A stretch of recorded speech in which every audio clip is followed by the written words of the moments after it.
Astra 838 Sierra Fox, right engine, no start, no click, was verified. The first thing I did was remove the A and D leads, cleared those leads, made sure we were good for a GCU swap. Swapped the GCUs, no change. Came back and troubleshot the 6K start contactor here. There was no ground on the outboard terminal of 6K. We had power on the high side, but no ground on the low side. Came back in here, troubleshot this position here, which is the 8K position. Turns out the 7K relay from the other side is failed.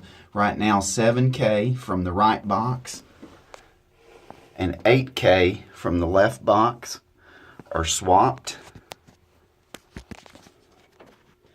And that turns out to be the problem. We'll see a left no start the way that's set up right.